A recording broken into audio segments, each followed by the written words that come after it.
te llamas? ¿Cuántos años tienes? Bueno, me llamo Santiago Hernández Alcaraz, tengo actualmente 48 años y nací en Santa Coloma de Gramenet. ¿A qué te dedicas?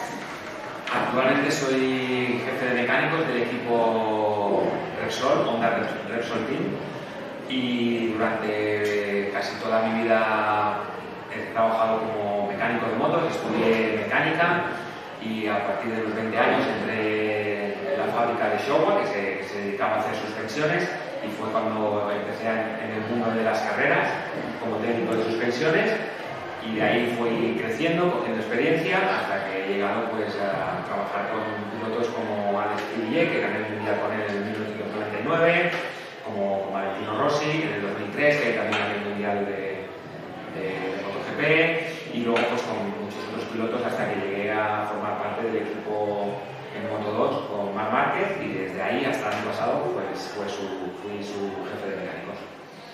¿Y en qué consiste? Bueno, mi trabajo actual consiste, para que lo entendáis, como si fuera un entrenador de fútbol, ¿vale? Un entrenador de fútbol él es el que decide, tiene un equipo, tiene un grupo de gente a su alrededor, que es el que le ayuda a tomar las decisiones. En mi caso, yo soy la persona dentro del equipo, junto con todos los ingenieros que hay en un equipo, porque un equipo en una fábrica, en este caso Honda, tiene unos ingenieros que están en Japón, que son los que desarrollan la moto. Y luego en el circuito está el equipo, que somos nosotros. Entonces dentro de ese equipo pues tenemos ingenieros de motores, ingenieros de chasis, tenemos el ingeniero de suspensiones, tenemos el ingeniero de los neumáticos, tenemos un electrónico. ¿Electrónico por qué? Porque ahora mismo en MotoGP todo se hace con la electrónica, todo lo que es la potencia de motor, todo lo que es la gestión de anti-wheel quiere decir cuando se levanta la rueda, todo lo que es la gestión de motor se hace por la electrónica. Entonces tengo una persona solo encargada de esto. Luego tengo otra persona que se encarga solo de analizar los datos. En la moto es como si fuera un cuerpo humano. Tenemos casi unos 1000 sensores. Entonces podemos ver todo en la moto. Podemos ver cómo lo hace el piloto, podemos ver dónde frena, cómo acelera, en qué marcha va, el régimen de vueltas del motor. Podemos ver todo, cuánto inclina la moto para saber cuántos grados está de inclinación. Podemos ver exactamente todo, la temperatura de los frenos, podemos ver muchísimas cosas, las presiones de los neumáticos. Entonces hay una persona que se encarga solo de analizar eso.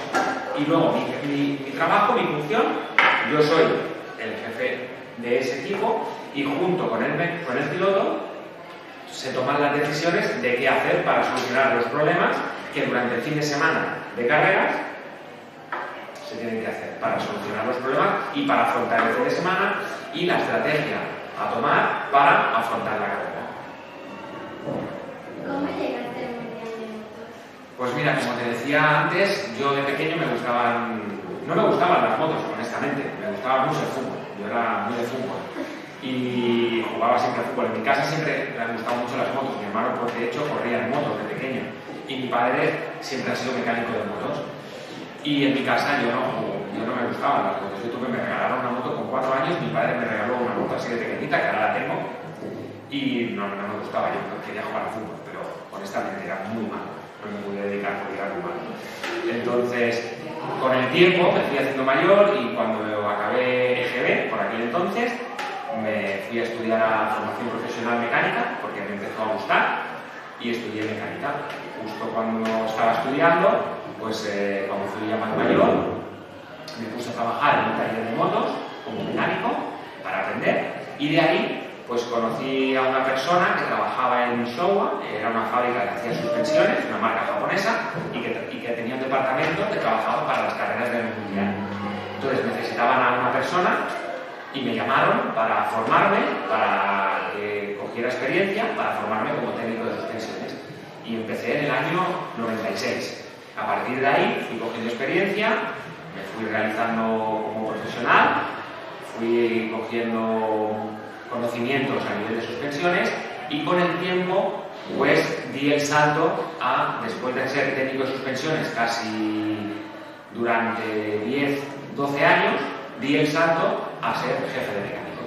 Y entonces a partir de ahí empecé pues, siendo jefe de mecánicos de un piloto inglés que se llama Bradley Smith, en 125, en la categoría más pequeña, Y de ahí pues empecé a trabajar con varios pilotos, cogiendo experiencia como jefe de mecánico, como en este caso un entrenador, antes de llegar al Barcelona, al Madrid, al Valencia, al primer equipo, entrena a otros equipos de, pues, de segunda división, de tercera. Pues este era mi caso, yo era jefe mecánico de unos equipos más pequeños antes de llegar a lo más alto. Fui cogiendo experiencia y de ahí pues llegó un día que donde di el salto mejor o donde pude formarme más, y es donde hasta ahora he llegado, fue cuando Marc Márquez decide montar un equipo para Moto2 y deciden que la persona que tiene que llevar ese proyecto soy yo. Entonces me llaman y a partir de eso fue en el 2011. Entonces empecé a trabajar con Marc Márquez en el 2011, que casi estuvimos a punto de ganar el Mundial, ese mismo año, el primer año, pero tuvo una lesión en el ojo, y luego en el 2012 ganamos el Mundial de Moto2. Entonces, después de ahí, Marc da el salto a MotoGP, a la categoría reina, como si dijera, pasa a primera división, y decide que quiere llevarme con él, quiere que forme parte de su equipo y que sigamos trabajando juntos. Y desde el 2013 hasta el 2023 hemos estado juntos en MotoGP, desde el 2011 en Moto2. Y hemos ganado juntos 7 mundiales.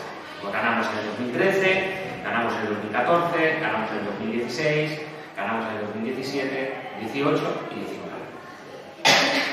¿Y tú qué estudiaste?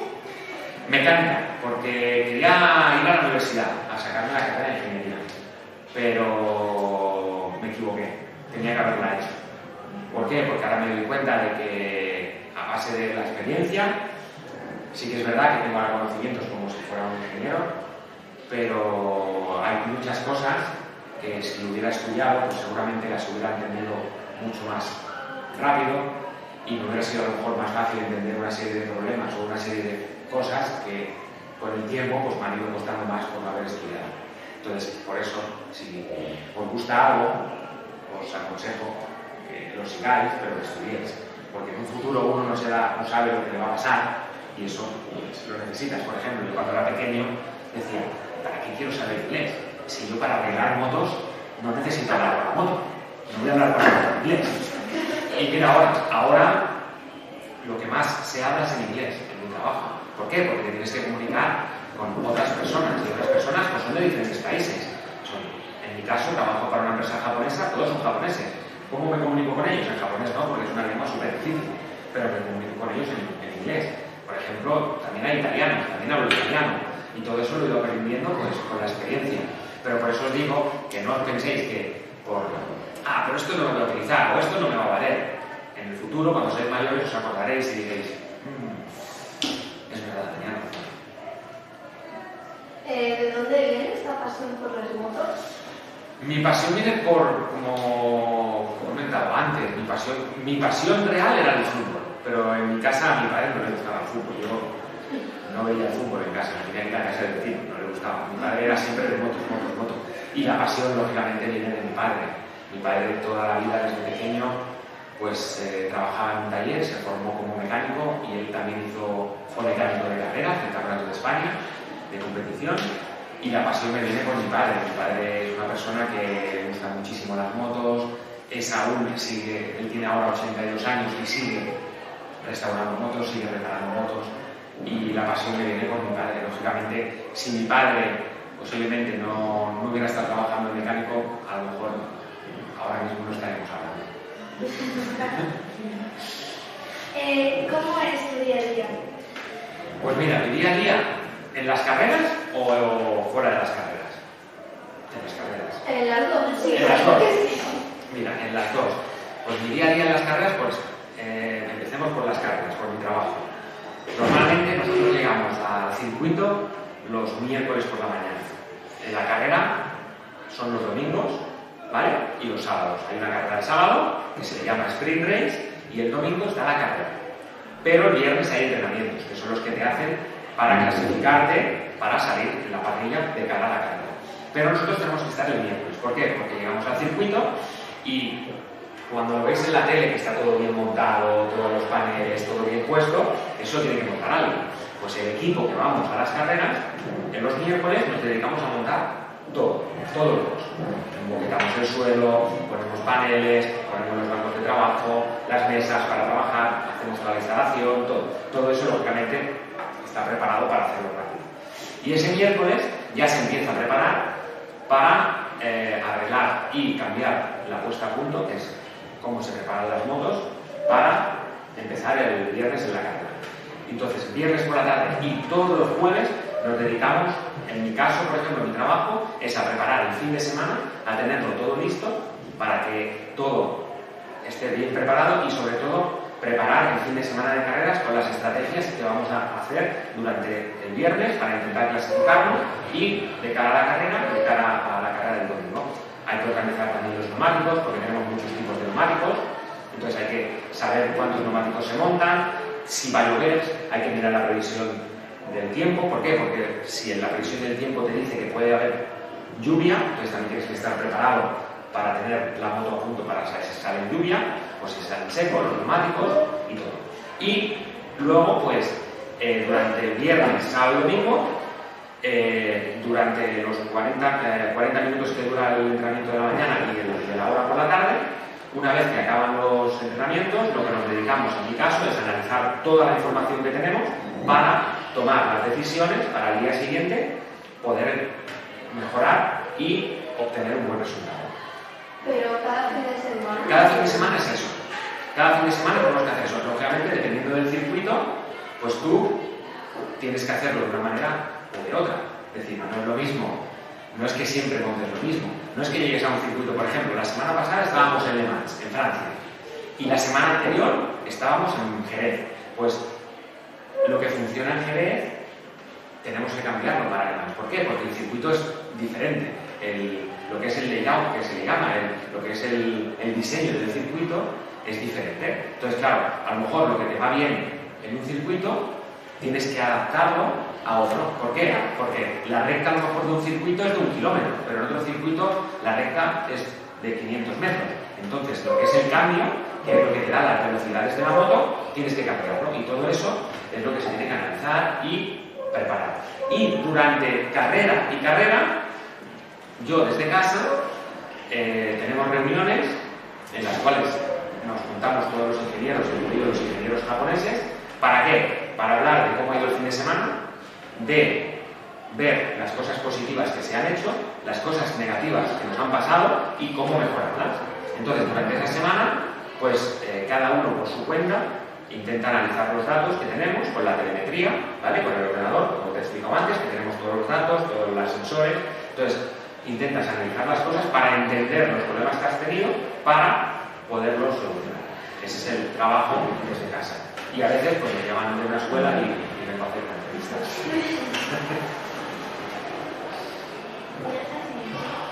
Buah, muchísimo.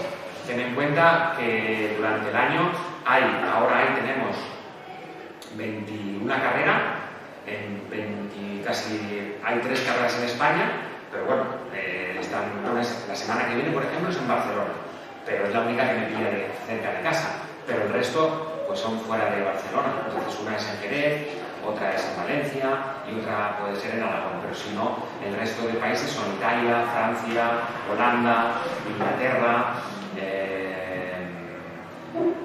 América, Argentina, vamos a Asia, que es Japón, Malasia, Australia, Indonesia, Tailandia, viajamos mucho. India, el año pasado fuimos a la India, viajamos muchísimo. Si no le das la vuelta al mundo. Bueno, creo que ya hemos hecho la vuelta al mundo. Si calculo los viajes que he hecho desde que empecé, pues no sé cuántas vueltas al mundo le he dado. Muchísimas. Pero es muy cansado, también os digo. Coger aviones todo el tiempo. ¿Dónde duermes cuando no estás? Normalmente los equipos, cuando viajamos en avión a los sitios y dormimos en hoteles. Antiguamente, cuando yo empecé, estamos hablando de hace casi 26 años, yo conducía un camión, porque se tenía que llevar todo en camiones. Ahora ya hay conductores profesionales que lo llevan, pero en aquella época no, y dormíamos en el mismo camión. Ahora no, ahora ya ha cambiado, nos hemos actualizado y ahora se duerme todo el equipo en los hoteles. ¿Dónde viajas más? ¿Dónde viajamos más? Bueno, al final, donde viajamos más es por Europa, hay más carreras en Europa, entonces pues por los países europeos, como te digo, ¿no? Italia, Holanda, Inglaterra, Francia, no me acuerdo más, no me sale más, pero casi todos son por Europa. Entonces, por lo que viajo más es por Europa, que es lo más fácil. ¿Por qué? Porque el avión a cualquier punto de Europa son 2 horas máximo. Lo que es más difícil de llevar es, por ejemplo, cuando viajamos a Australia. Es un viaje que dura casi 24 horas entre escala y escala. Claro, tú sales de aquí, de Barcelona, y tienes que ir a hacer parada en un punto europeo. Coges un avión y como el avión no puede llegar directo a Australia, tienes que hacer a lo mejor una parada en Malasia. Y de ahí coges otro avión y llegas a Australia. Esos son los viajes que cansan más. ¿Y cuál es la mejora más importante que hayas hecho en una moto? La Mejora más importante en una moto. ¡Buah! La mejora más importante que he hecho. Bueno, yo creo que... Bueno, al final no me quedaría... O sea, al final las mejoras no es que digas, esta es la mejor. No.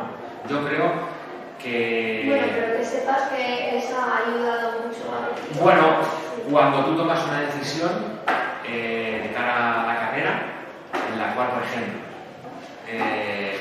alguna vez nos ha ocurrido que hemos ido con un compuesto de neumático, porque los neumáticos no todos son iguales, tenemos largos, medios y duros, ¿vale?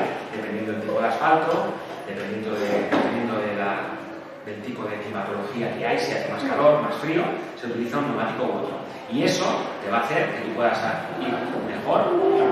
Entonces, cada piloto, por sus sensaciones, puede elegir uno, pero hay muchas veces que a lo mejor eres el único que está utilizando un neumático diferente. Entonces te crea la duda de, ¿lo estaré haciendo bien? ¿Estaré cogiendo la elección correcta? Pues cuando me ha pasado eso y hemos elegido el neumático que creíamos que era el correcto y que éramos el único, y luego te sale bien, pues te sientes muy orgulloso de haber tomado esa decisión. Pero no tengo ninguna así específica que os pueda decir, esta fue la mejor. No, yo creo que me quedo pues, con muchas, porque al final cada fin de semana estás tomando decisiones y algunas te salen bien, como en la vida misma, y otras te salen mal. Las que te salen bien, pues tienes que pensar y marcártelas y guardártelas como experiencia, y las que te salen mal, lo que hay que hacer es aprender el por qué ha salido mal para no volver a cometer ese error, que eso es lo que también pues, uno aprende cada fin de semana de carreras. ¿Nos pones algún ejemplo de alguna que te haya salido mal? Pues mira, la más grave que tuve, y eso fue en el 2013, esa fue la más grave que me ha ocurrido en mi carrera profesional. En el 2013 corríamos en Australia, con Mar, y la carrera eran 27 vueltas creo que eran. ¿Y qué pasaba? Habían traído los neumáticos y esos neumáticos habían reasfaltado el circuito y ese asfalto era muy abrasivo y consumía mucho los neumáticos, entonces se rompían los neumáticos. Entonces la organización decidió que la carrera se parase y que cambiaran de motos, ¿vale? Para cambiar los neumáticos, es decir, a 11 vueltas entraban en boxes, cambiaban de moto y salían con la otra moto, ¿no? Entonces, claro, tú no te podías pasar de esas 11 vueltas. Yo me equivoqué en contar y conté una vuelta de más. Y cambiamos la moto en la vuelta 12, con las consecuencias que tuvimos, que nos sacaron bandera negra. Bandera negra en las carreras quiere decir que estás descalificado de la carrera. Cuando Mar, ese año, en el 2013, era la penúltima o la antepenúltima carrera que nos quedaba y nos estábamos jugando el mundial. ¿Qué significaba eso? Que nosotros sumábamos 0 puntos por un error mío. Claro, ahí me sentí muy mal, porque es como que no sabía contar el número 11. ¿Sabes? Y fue la risa de todo el mundo, claro. Pero tuve la gran suerte que Mar es aparte de ser un buen piloto, es una buena persona y es una persona que entiende que los errores se pueden cometer. Me vio muy triste y me cogió y me dijo, mira Santi, no quiero que te preocupes, cuando yo me caigo es mi error y tú, ¿qué me dices? Que no pasa nada, ¿no? Que adelante, que la próxima carrera la hagamos mejor, ¿no? Pues me cogió y me dijo, mira Santi, no tienes que preocupar, somos humanos, nos podemos equivocar y la semana que viene cambiaremos. Y efectivamente, así lo hizo. ¿Qué aprendí de eso? ¿Qué aprendí de eso? Pues que después, en años posteriores, pues ocurrieron algunas carreras que tuvimos que hacer un flag to flag, como se le llama, de cambio de moto. ¿Y sabéis qué ocurrió? Que las ganamos. Entonces aprendí ese error y intentas que el error que has cometido, pues eso se te queda aquí grabado y antes que pueda salir una carrera igual, pues te acuerdas de esa carrera, se te viene a la cabeza y dices, bueno, no puedo cometer el mismo error. Vamos a ver a qué vuelta hay que cambiar, qué hay que hacer, qué no. Y entonces aprendí eso. Pero ese fue uno de los, creo que ha sido el error más grave que he cometido en mi carrera deportiva. Sí, me la explicó mi padre. Sí, fue muy sonora esa, porque claro, es como muy evidente, ¿no? Pero... Sí, bueno, pero me la explicó hace poco, ¿eh? ¿Y a qué velocidad corre una MotoGP? Pues mira, ahora mismo una MotoGP pues pueden alcanzar unos 350, 360 dependiendo del circuito, a final de recta. Mucha velocidad. Hay que estar muy loco para llevar el motor. Sí, yo tendría miedo. Hombre, imaginaros, poneros a 350 en una recta y que en décimas de segundo tienes que frenar y hacer la curva. Y a lo mejor pasas de 350 a 90 o a 100 km por hora. En décimas de segundo, en fracciones muy pequeñas. Imaginaros lo importante que es hacerlo bien para ellos y para nosotros, que nosotros las diferencias que marcamos o que a veces mejoramos es una décima de segundo. Para ti, ¿qué es una décima de segundo? En la vida. Muy poco. Pero ¿qué nos pasa? Que una décima de segundo por ¿cuántas curvas tiene un circuito? Vamos a poner 15, ¿no? Si en cada curva pierdes una décima de segundo, en una vuelta completa, ¿cuántos segundos son? 1,5. 1,5 segundos en nuestra carrera suponen mucho. Y para ti 1,5 segundos es... ya está. Esto. Pues para nosotros, perder 1,5 es un desastre. Ten en cuenta que hay carreras que a veces, del primero al último, la diferencia que hay es de 1,5 segundos. Imaginaros. ¿Qué diferencia hay entre una MotoGP, una Moto2 y una Moto3? Bueno, la diferencia la marca la cilindrada, ¿vale? Ahora mismo Moto3, Moto2 y MotoGP te lo marca la cilindrada, ¿vale? La cilindrada es lo que te marca la potencia o lo que tú haces para que el motor corra más o corra menos. Es decir, cuanto la cilindrada es más pequeña, tú puedes conseguir menos potencia. Cuanto la cilindrada es más mayor, pues tienes más potencia. Y son motos más pesadas. Cuanto más cilindrada, los motores son más grandes, pesan más y las motos son más grandes. Cuanto la cilindrada es más pequeña, los motores son más pequeños y las motos son más pequeñas. Entonces, la diferencia de Moto3 son motores más pequeñitos, ¿vale? En lo cual son para los chavales más jóvenes que empiezan, ¿vale? Y es el primer paso que cuando suben los chavales pequeños de las otras categorías, porque empiezan con minimotos, empiezan con otras motos más pequeñas y cuando dan el salto al mundial, dan el salto a Moto3, ¿vale? Entonces es el primer paso que tú das antes de llegar a MotoGP. Luego, Moto2, ¿vale? Son motores, ahora han cambiado la reglamentación, pero hasta hace poco eran motores de 600 centímetros cúbicos, ¿vale? Y el siguiente paso es MotoGP, que son los motores que llevamos ahora mismo, que son en la actualidad son de 1000 centímetros cúbicos, ¿vale? Entonces, esa es la diferencia.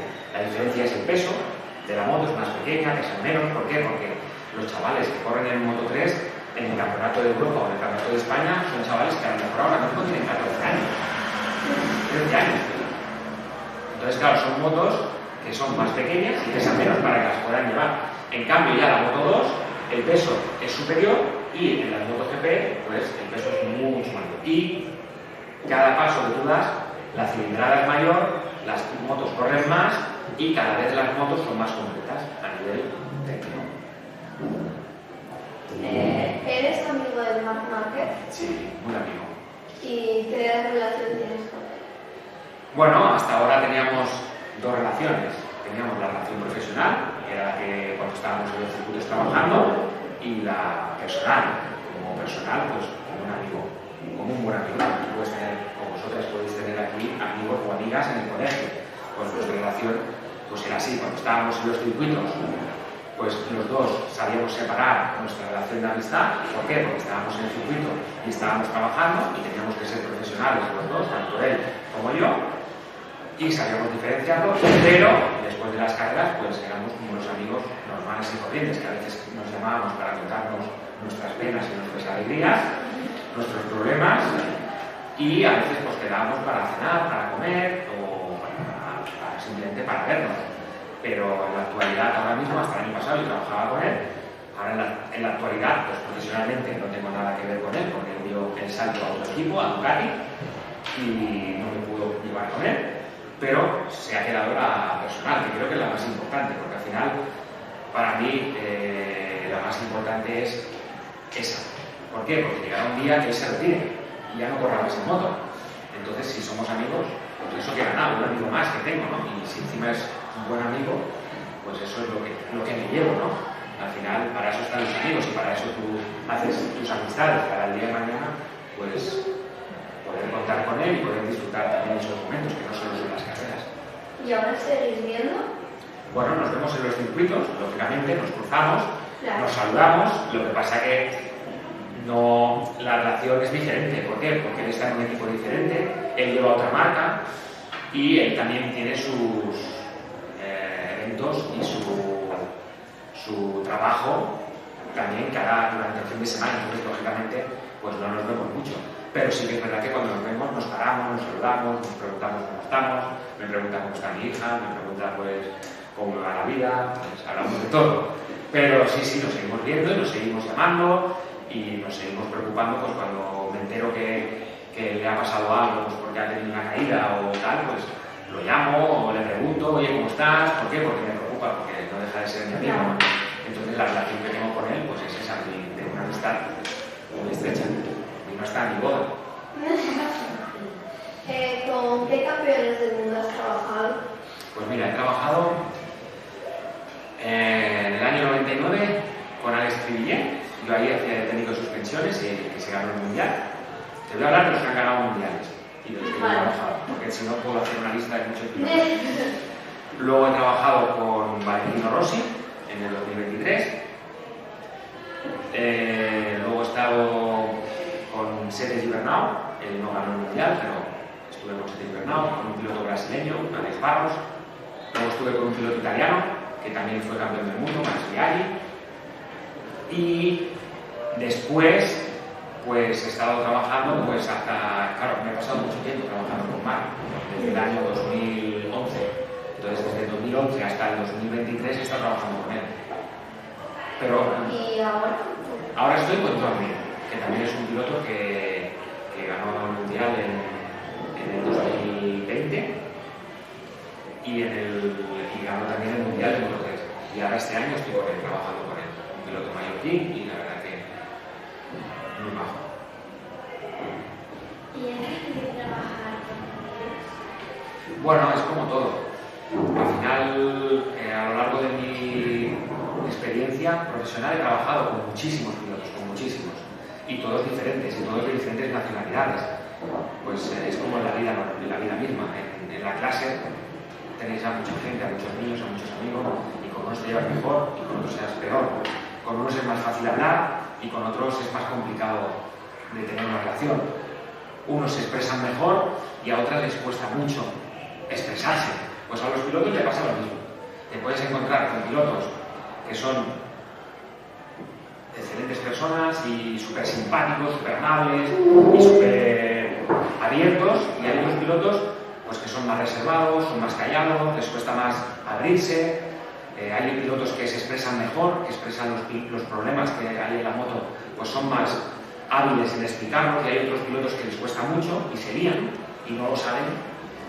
Y tienes que saber de qué manera pues tú también tienes que adaptarte a esa situación. ¿Por qué? Porque en base a lo que te dé el piloto, la información, tú vas a trabajar.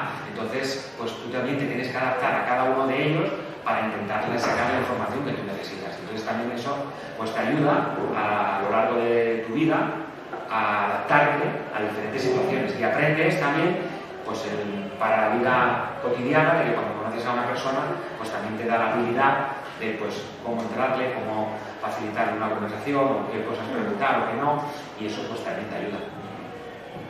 Ahora tú en qué equipo estás. Ahora estoy en el equipo HRC de Repsol de Onda. ¿Y qué tal va el equipo? Bueno, ahora mismo no nos va muy bien. La moto no es la que tenemos ahora mismo, no es la mejor, pero lo importante es que se está trabajando para mejorarla. Llevamos unos años que los resultados no nos están saliendo como queremos, pero como hablamos, ¿no? Al final llevamos ganando muchos años consecutivos. Ten en cuenta que ganamos en 2003, 2014, luego 2016, 17, 18, 19. Entonces todos los años no se puede ganar. Entonces, pues bueno, hay a veces que cuando no se puede ganar, pues toca cambiar la mentalidad, pensar en positivo y pensar en cómo se tiene que solucionar para mejorar y poder volver a estar a lo más alto posible. Pero ahora mismo no estamos ahí arriba, todo lo que está abajo, pero estamos trabajando todos para poder cambiar la situación, pero no es nuestra mejor situación ahora. Bueno, pues esperemos que acabéis arriba. Esperemos, ojalá que sí. Ojalá que sí, que me volváis a hacer otra entrevista y digáis. Sí. Bueno, pues hasta aquí la entrevista. Si quieres añadir algo, ya está. Algo, Sí. Hay que contar, ¿no? ¿Quieres contar algo? Sí. así sea más larga. ¿Qué os interesaría saber? ¿Qué os gustaría saber así que no hayáis preguntado, que después de todo lo que os he dicho que digáis a vosotras? ¿Qué os resulta bien interesante? Por ejemplo, una anécdota.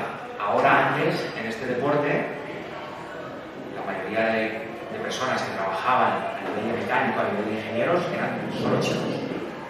Eran solo chicos. Era un mundo solo de chicos. Ahora no. Ahora, para mí, lo bonito es que ves a chicas, a chicos, y sobre todo a chicas que ves trabajando de mecánico, de ingenieras, y eso, pues, en la actualidad, pues ahora lo vemos normal, porque es lo normal, ¿no? Y es como debe de ser. Pero esto antes no ocurría. Entonces, pues, eso ahora mismo, cada vez hay más chicas en las carreras, cada vez hay más mecánicas y cada vez hay más ingenieras dentro del mundial.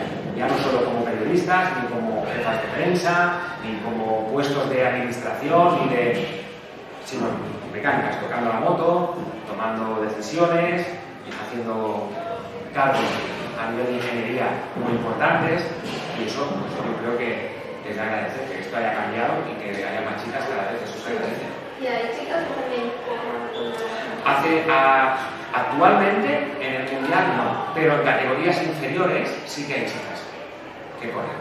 Lo que pasa es que desgraciadamente no hay tantas como a mí personalmente me gustaría que hubiera, porque creo que estaría muy bien. Y sería, sí. Lo que pasa que, bueno, es un deporte que a lo mejor pues lo decimos siempre, ¿no? Es un deporte que desde pequeño pues tiene que gustar o tener a tus padres que te gusten, entonces pues, pero cada vez se va viendo más chicas, y sobre todo en las categorías pequeñas, en las categorías inferiores cada vez hay más chicas. Tú te vas a los circuitos donde corren campeonatos regionales, campeonatos de España, pues cada vez se ven más chicas que están corriendo y no lo hacen mal.